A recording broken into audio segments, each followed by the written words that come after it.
નમસ્કાર વિદ્યાર્થી મિત્રો, ગુડ મોર્નિંગ। આજે ધોરણ 7 પાઠ નંબર 2 એમાં આપણો પહેલો પ્રયોગ આવે છે, તો એ પ્રયોગ આજે આપણે નિહાળીશું। વિદ્યાર્થી મિત્રો, આપણે પાઠ્યપુસ્તકમાં જોયું તે પ્રમાણે આપણો રાંધેલો ભાત કે જેની અંદર શું હાજર છે? સ્ટાર્ચ હાજર છે।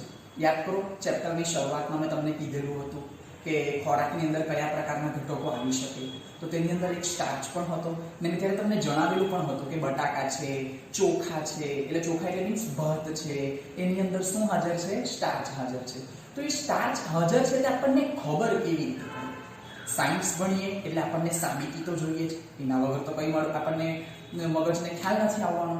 તો વિદ્યાર્થી મિત્રો, એના માટે આજે આપણે સરસ મજાનો એક પ્રયોગ કરવાના છે અને આ પ્રયોગ વિડિયોના અંતમાં હું PDF ફાઇલની અંદર મોકલીશ, જે તમે વિજ્ઞાનની નોટની પાછળ લખી દેજો। વિદ્યાર્થી મિત્રો, સ્ટાર્ચની ચકાસણી કરવા માટે આપણે આયોડિનના દ્રાવણનો ઉપયોગ કરવાના છે। આ આયોડિનનું દ્રાવણ છે જેના મદદથી આપણે જાણી શકીશું કે આપણે જે રાંધેલો ભાત છે તેની અંદર સ્ટાર્ચ હાજર છે કે નહીં। અને બીજું વિદ્યાર્થી મિત્રો, અહીંયા મેં શું લીધું છે?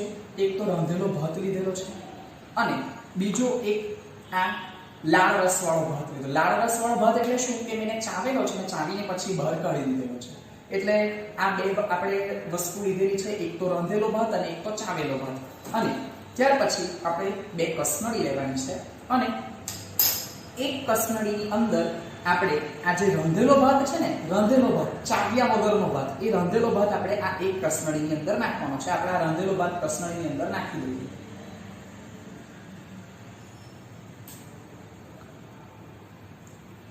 આ વિદ્યાર્થી મિત્રો ડ્રોપર છે। આ શું છે? ડ્રોપર।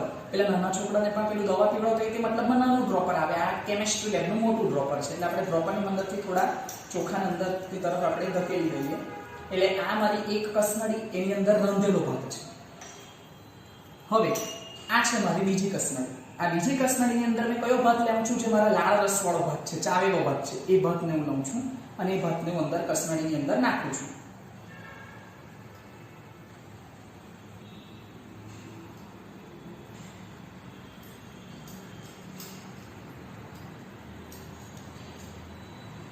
બરાબર છે। આ આપણી બે કસનળી તૈયાર છે। પહેલી કસનળીની અંદર રાંધેલો ભાત તમે જોઈ શકો છો, બીજી કસનળીની અંદર લાળ રસવાળો ભાત, ચાવેલો ભાત છે। વિદ્યાર્થી મિત્રો, તો આપણા આ પ્રયોગ છે, એ પ્રયોગનો હેતુ શું છે કે લાળ રસનું સ્ટાર્ચના સરળ શર્કરામાં રૂપાંતરણ થાય છે। શર્કરા એટલે ખાંડ એક પ્રકારની, કે તમને ખબર જ છે કે રોટલો છે, ભાત છે ને આપણે કન્ટિન્યુ મોઢાની અંદર ચાવ્યા કરીએ તો અમુક સમય પછી આપણને મીઠું મીઠું લાગવા માંડે। એ મીઠું મીઠું કેમ લાગવા માંડે? કે આપણી લાળ રસ છે ને તેની અંદર શું છે? શર્કરા છે, એમાં એનું શું થઈ ગયું? રૂપાંતરણ થઈ ગયું। હવે આપણે સાધન સામગ્રી હેતુ તમને ખબર પડી ગઈ। સાધન સામગ્રીમાં શું લીધું આપણે? બે કસનળી, રાંધેલો ભાત, આયોડિનનું દ્રાવણ અને ડ્રોપર।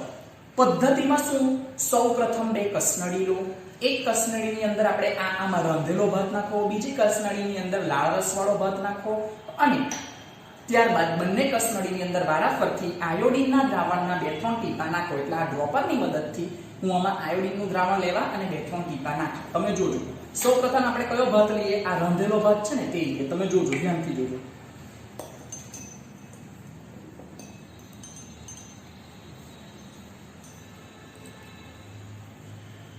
આ આયોડિનનું દ્રાવણ આ ડ્રોપરની અંદર આવી ગયેલું છે।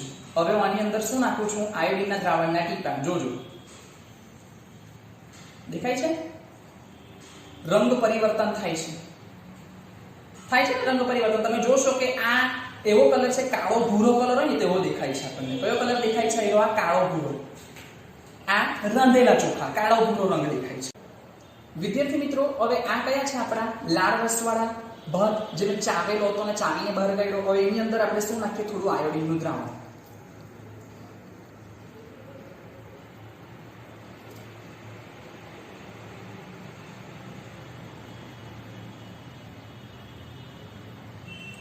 આ તમે જોઈ શકો છો કે આ દ્રાવણની અંદર કોઈ પણ પ્રકારનો ફેરફાર થયો નથી. એ સફેદનું સફેદ જ દેખાય છે.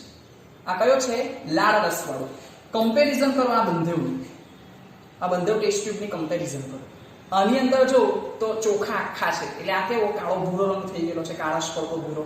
ત્યારે આ જો કોઈ પણ પ્રકારનું રંગ પરિવર્તન નથી. એટલે આ અવલોકન થશે. પદ્ધતિમાં શું? સૌપ્રથમ બે કસનળી લો, એકની અંદર રાંધેલો ભાત, એકની અંદર ચાવેલો ભાત, અને બંનેની અંદર આયોડિનના ટીપા. અવલોકન શું થશે? જે રાંધેલો ભાત છે તેની અંદર શું જોવા મળે છે? આયોડિનનું દ્રાવણ નાખતા કાળો ભૂરો રંગ. જે ચાવેલો ભાત છે તેની અંદર કોઈ પણ પ્રકારનો ફેરફાર થવાનો નથી. આટલી વસ્તુમાં ખ્યાલ આવ્યો તમને? એટલે વિદ્યાર્થી મિત્રો, આ પ્રયોગ આપણે જોયો આ બે કસનળી વાળો, પણ આના ઉપરથી આપણે શું સાબિત કરી શકીએ? કે જે રાંધેલો ભાત હતો ને તેની અંદર સ્ટાર્ચ હાજર હતું. એટલે આયોડિનનું દ્રાવણ જેવું નાખ્યું ને એટલે એની અંદર રંગ પરિવર્તન થઈ ગયું. આ સ્ટાર્ચની ચકાસણી છે. બટાકાનું દ્રાવણ તમને યાદ હોય તો છઠ્ઠા ધોરણની અંદર તમને બતાવવામાં આવ્યું હશે કે બટાકાની અંદર પણ આ રીતે આયોડિનનું દ્રાવણ નાખે તેનો પણ કાળો કલર થઈ જાય. એટલે એ બતાવે કે આયોડિનનું દ્રાવણ જેના ઉપર આપણે નાખીએ, જો સ્ટાર્ચ હાજર હોય તો રંગ પરિવર્તન થાય, પણ જો સ્ટાર્ચ હાજર ન હોય તો આ રીતે કોઈ પણ રંગ પરિવર્તન થવાનું નથી. એટલે આપણો નિર્ણય શું આવશે? નિર્ણય આપણો એ આવશે કે રાંધેલા ભાતની અંદર સ્ટાર્ચ છે એટલે આની અંદર રંગ પરિવર્તન થયું, પણ જે આપણે ચાવેલો ભાત છે તેની અંદર સ્ટાર્ચ નથી. એટલે એની સ્ટાર્ચ નથી એટલે આપણે ચાવ્યો એટલે જે આપણો એની અંદર રહેલો સ્ટાર્ચ હતો તેનું રૂપાંતરણ શામાં થઈ ગયું? શર્કરામાં થઈ ગયું, લાળ રસની શર્કરામાં. એટલે આમાં કોઈ પણ પ્રકારનું પરિવર્તન જોવા મળ્યું નહીં. એવોનો એવો જ કલર જોવા મળ્યો. ખ્યાલ આવ્યો આટલામાં? ઓકે. હવે આપણે આની PDF વિડીયોના અંતમાં હું મોકલું તે તમે નોટની અંદર લખી કાઢજો. ત્યાં સુધી લાસ્ટમાં stay home and stay safe.